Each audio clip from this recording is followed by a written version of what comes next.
now the image shows up good. It looks more clear on your phone than how I see them.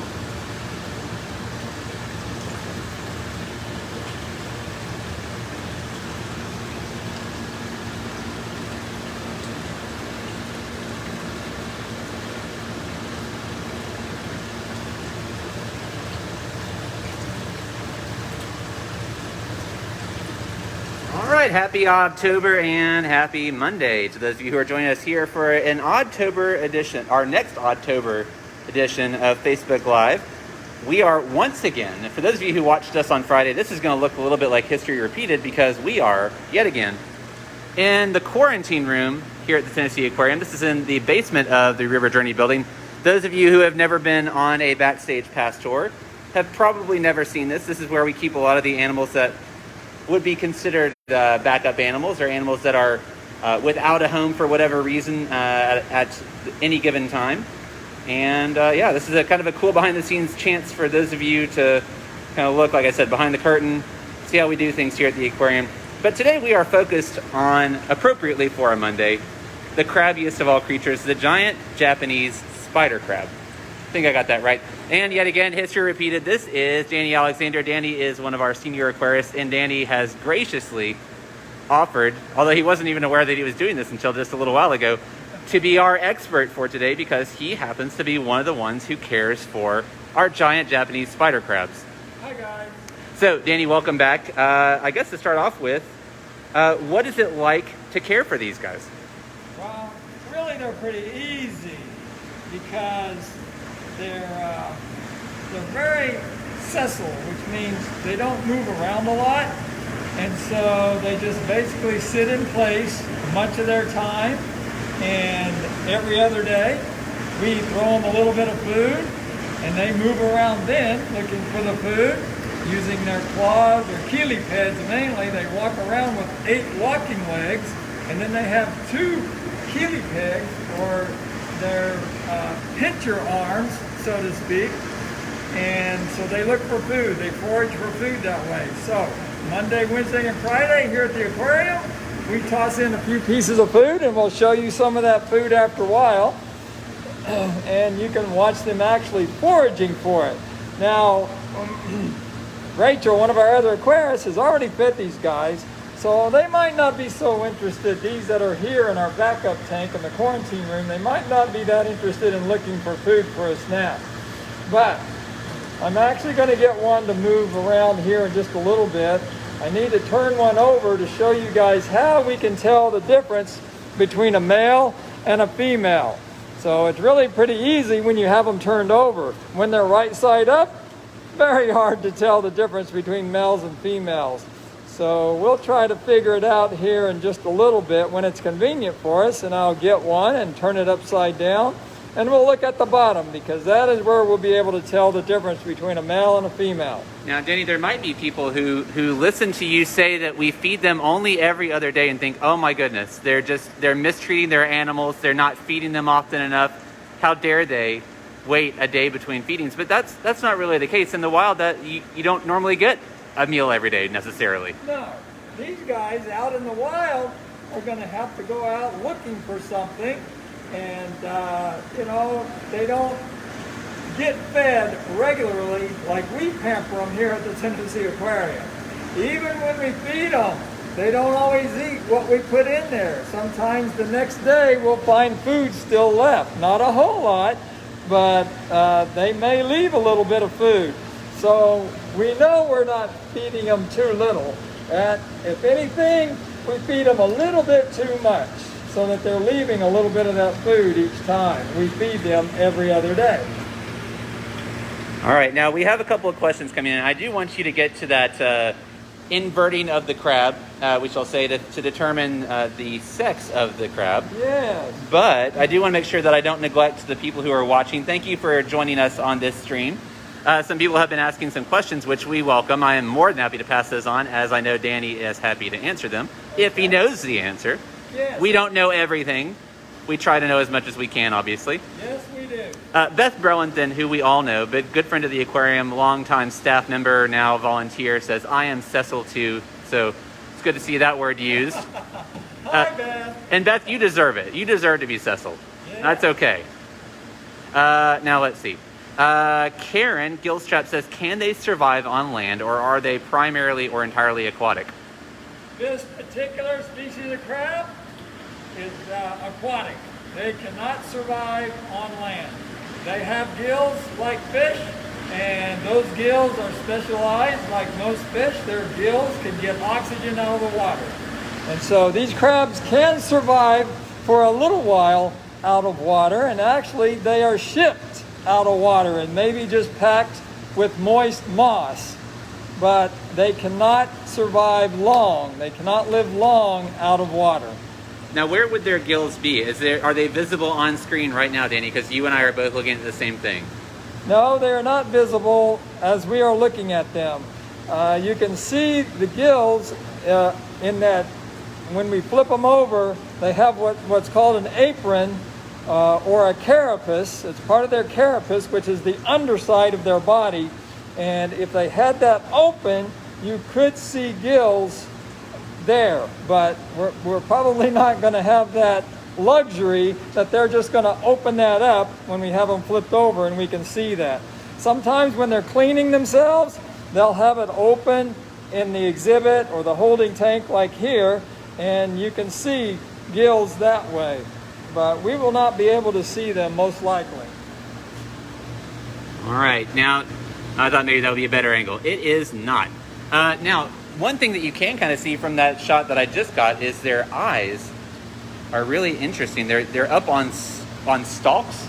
Yes, their eyes are kind of set up high on a little stalk. And I suppose that gives them some advantage, but in what I had read on the internet, I couldn't find if that's what particular advantage that might give them. So I'm not sure about why their eyes are set up high like that. Maybe it's to enable them to see a little bit above their carapace, or actually the plastron, which is the top part of their hard shell. So perhaps it enables them to see a little bit higher above that. So that's good. So we've got two good science vocabulary words there for you. You said carapace and plastrum. Carapace is the bottom side. No, the carapace is the top. The carapace is the top side, sorry, and the plastron is the bottom. Yeah. Carapace. Are we looking for phoning a friend? Yeah. Okay. So carapace is the top, plastron is the bottom side. All right. Bella Walker would like to know, and this is not very scientific, but it is very important, because especially when you're talking about crabs, how strong are their claws? Now, Danny, I'm assuming you've never actually tested this, but how strong are their claws? How strong are their claws? Actually, they have got me. Not in a long time, but I've had one grab a hold of me. You got. I still have. They're all there. Okay, good. 10 digits, so there's pretty good pressure. Not enough to take off a finger. Well, not from what we've seen here at the aquarium, anyway, in my experience. And they haven't broken the skin either. But I didn't let them have a hold of me very long, so they are very strong, though. You feel a little bit of pain with their pinch. Now, what would they be eating then in the wild? This is called, I'm seeking a segue to talking about their food. Well, in the wild, they're going to eat other crustaceans, probably even predate on themselves at times. Like when we have them molting, when they go into a molt, and that's a whole new science with crustaceans, they have to molt to be able to grow. And molting means they're going to shed that hard outer shell so that they can grow. They cannot grow unless they shed that hard outer shell. So they develop a new shell underneath the hard one, or they start one, and then they're able to back out of their old shell and generate a new hard shell once again. So now I forgot where I was going with that. We're talking about predating. We're talking about they predate on themselves. During that time, when they have backed out, or in the process of backing out of their old shell, their new shell is still very tender and very tempting, even to their own kind. So there's many times if we know ahead of time and see the signs that they may be getting ready to molt and back out of their old shell, sometimes we'll go ahead and take them off exhibit, or at least monitor them very closely so that the other crabs in the tank are not tempted to go and sample this newly very tender molted crab. The soft shell crab at that point. Yeah, they're soft shell crab. Soft carapace crab. And very tempting to even their own kind. So they can eat their own kind, but generally they don't. They'll eat, other smaller crustaceans, other smaller crabs, shrimp, and actually plants. So they are omnivores, which means they eat both plant and other animals. So they are omnivores. All right, now Sonia Keener clearly understands that this is an ODDtober Facebook Live, and so we really should be exploring more of the weird things about them. And one of the really weird things about them is just their size. And we're probably not doing the best job, or rather these crabs are not doing the best job of showing you why they are called giant. But in the wild, these guys can get big. And Sonia Keener says that Jace wants to know how large can they get, and Jace is right on point with that question. Okay, so the last thing I read, I haven't seen them as big as records have shown them to get. But the average, according to the internet, is a 12-foot leg span from one arm to the other, or one leg to the other, 12 feet. So, now how tall are you, Danny? I'm 6 feet. So imagine two then of Danny. I can't turn it sideways. Imagine two of Danny, one on top of the other. That's how large that leg span is. Yes, the leg span could be 12 feet, and the actual carapace, the top part of the shell, about average of 14 to 15 inches. Ours are much smaller than that right now, and we've never had one, kept one in captivity long enough to get bigger than, I would say, maybe about a 5 foot, 6 foot leg span. So, and I'm not sure if there's any aquarium out there, there may be, that has them with, maybe 8, 9 foot. I could guess maybe somebody does. We don't, and we've never been able to get to that point. But it would be a crazy sight to see a spider crab, giant Japanese spider crab, with a 12-foot reach from the point of one leg to the point of another. I imagine that the pinch of a crab quite that large would be a little bit different than this one. That one just found a shrimp. Ah, there we go. All right, so mealtime then. Yeah, that's one of the shrimp that Rachel had thrown in, yeah. Now, and you can see, now the name of those appendages that just lifted the shrimp into its mouth is what again? Cheilipids. Cheilipids. Chelipids. Cheilipids. But you can look that up on the internet real easy. So, can you use it in a sentence, Danny?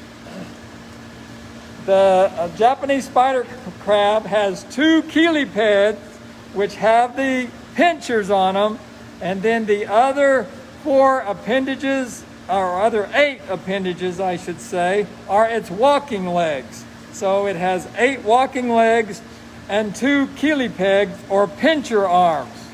All right. Excellent. Good ad-libbing there. All right. Karen Gilstrap, on the subject of food, wanted to know, and actually so did I, and it still seems like it's going on, is this crab foraging under a starfish? Yes, it is.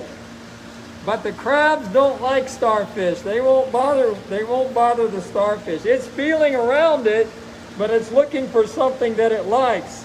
And it's like maybe the starfish went over a piece of food, and it wants to see if that piece of food is underneath the starfish. So he's like reaching under it and moving around.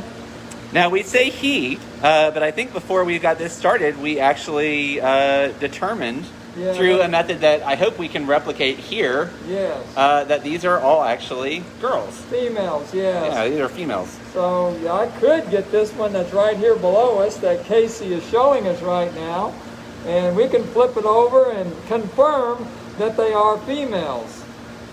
Well, while you're doing that, I'll go ahead and request that those of you who are watching keep these excellent questions coming, because we love to pass them on, and Danny, I'm sure, is loving all these curveballs I'm throwing at him.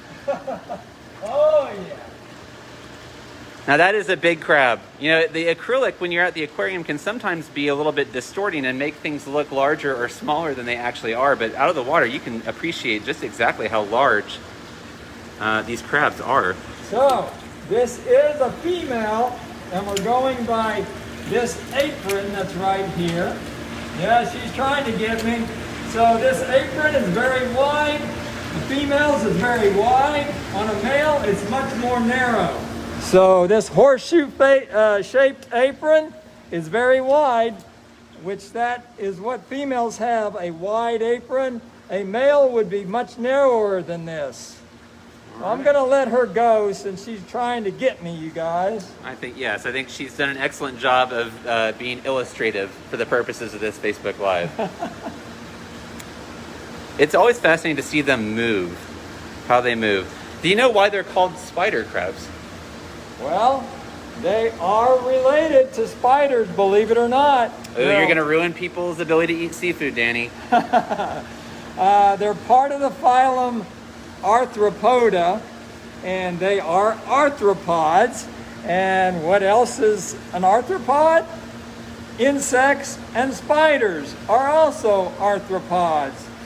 So they're called spider crabs because they do look like a giant spider in the water. Wow. So then I guess the marketing failed for spider cakes. I guess they decided to go the other route for that then? Yeah, I don't know if spider cake would go over too well. No, I don't think so. Yeah, it is sometimes uncomfortable to, if you start looking at the taxonomy, and as Danny said, the phylum, so that's a taxonomic classification, so species, genus, phylum, family. Yes. All of those, yes. Which I can't quite remember. I'm sure someone watching this will do better than I could. I have a hard time remembering them all too. But anyway, the longer you look at that, the more you start to notice that things that maybe appear very different are more closely related than you might be comfortable with knowing about. So hopefully we didn't ruin anybody's love of crabs, or of spiders really for that matter. And millipedes and centipedes are also arthropods too, so they're all related somehow. All right, my mom is watching this. She has yet to give me a shout out. Oh, she did give me a shout out. I lied. I just got down to it. All right. I'm seeing so many people watching. Thank you so much for joining us. I hope that you all are learning a lot. I certainly am. Danny, for all of his claims to not knowing everything about spider crabs, is doing an excellent job, I think. Thank you, guys. Of fielding these very unusual questions and sometimes oddball and out of left field ones. A lot of baseball terminology in this Facebook Live too. Who knew that was going to happen? Yeah. Bella Walker says, my son asks, how do they communicate with others? That might be something you don't know. I don't know, Danny. Do you know how do they communicate with each other? Well, or do they? The internet says they have special sensory abilities. So, and actually it talks about chemical sensors of some type or another. So I haven't researched it a lot, but perhaps it could be chemical, and perhaps it could be touch. Now I know that when we throw food in the water, if they bump into it with even the part of the hard shell of a leg, they immediately start for it. They can tell it's there. So even with that, through that hard shell, they have special sensors that they know food is right there. And they actually start moving around as soon as we throw food in the water. So there is a way that they can sense it in the water column. They can sense that we threw food into the tank. So I would say they can communicate with each other through some type of special sensory ability that they have. Well, and in Danny's defense, it's always, I think, the best practice, and we're kind of taught this, I think, at the aquarium, that, you know, it's better to say, I do not know, than to just go out on a limb and start making things up. So I don't know is an okay response. I don't know, but I will find out. is a good philosophy to have. Well, I didn't find out anything specific, but I do know they have special sensory abilities as far as detecting food in the water, and if they can feel it with their legs and their Keeley pegs, they definitely can feel it. And the one, I think the one I just picked up is actually still searching for food and feeling around in the gravel. Now, since you mentioned food, gosh, I love a segue. We do have food. We do. So why don't we show what we would normally feed them? As Danny said, we feed these crabs on a bi-daily basis. So once every other day, not twice a day. Yeah, once every other day. Here's an example of some of the things that we feed them. I'll pull it out one at a time. Ooh, this is starting to look familiar. If you tuned in with us for the octopus and cuttlefish episode on Friday, I'm seeing some familiar faces here. Yeah, same thing. So, if they could catch a fish, they certainly would eat a fish. So, I would say it's probably not easy for them to catch a fish unless it was dead. And that's the other thing about these guys. They do like to forage for dead, decaying, dying things and plant matter in the ocean floor. Some things they can't catch unless it's dead. Now, have you seen videos actually of things like whales that have died when their bodies then hit the seafloor? They will often be covered in crabs. Those are one of the carrion eaters. Yes. Oh, and these spider crabs, another interesting point. They will adorn themselves, not all the time, but there are times, especially in the wild, where they'll take sponges, living sponges in the ocean, and maybe some dead matter that they found, and they will stick it on the top of their shell or their carapace as a form of camouflage, so to speak. You'll find some videos or some images online of crabs that have decorated their shell with different things from the ocean floor. And these guys will do it sometimes on exhibit, but it's rare on exhibit. I'm not sure why they don't do it more on exhibit, but they don't. So one of the things I held up was a fish. This particular fish is called a capelin. The capelin is the main diet for the penguins, but we use it for some of the animals also, the capelin. The penguins actually wouldn't have eaten this one because it's bent. Penguins don't like bent capelin. They're picky that way. We get all the reject capelin that the penguins won't eat, but the fish and crabs and octopuses are happy to have it. All right. Here's the fun one. That's always the fun one right there. My camera will not focus. Hold on a second, folks. There we go, kind of. All right, that's a little bit better. Well, I think you guys can probably tell what that is.